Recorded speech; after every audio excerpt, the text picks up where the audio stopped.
విశ్వ హిందూ పరిషత్ ఆధ్వర్యంలో హిందూ బంధువులందరికీ పార్టీలకు అతీతంగా హిందువులందరూ ఇక్కడికి వచ్చినందుకు చాలా ధన్యవాదాలు. పహల్గామ్లో జరిగినటువంటి దుర్ఘటనలో 27 మంది అసువులు పోసిన సంగతి తెలిసిందే. మనము ప్రతి ఒక్కరు కూడా ఇప్పటికైనా హిందువులు మేల్కొని పార్టీలకు అతీతంగా బయటకు రావాల్సిన అవసరం ఉంది. అక్కడెక్కడో జరిగింది, మన దగ్గరకు వస్తాయి, మన దగ్గర ఏం చేస్తారులే అనుకోకుండా మన దగ్గర కూడా వచ్చే రోజులు దగ్గరలోనే ఉన్నాయి. కాశ్మీర్లో అక్కడ ఎట్లా జరిగిందో హిందువులు ఏది మతమేంది అడిగి మరీ చంపిన విషయం మనం గుర్తు తెచ్చుకోవాలి.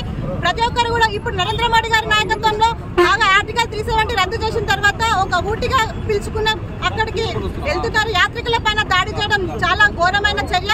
ఇప్పటికైనా అమెరికాలో ట్రంప్ మా దేశం వాళ్ళు మా దగ్గర ఎట్లా ఉండాలని అనుకుంటున్నారో మన దగ్గర కూడా CAA NRC అమలు చేసి ప్రతి ఒక్కరు కూడా ఇక్కడ హిందువులు భారతీయులు మాత్రమే ఉండాలన్నది తీసుకురావాలి. దీనికి ప్రతి ఒక్కరు సహకరించాలని నేను కోరుకుంటున్నాను.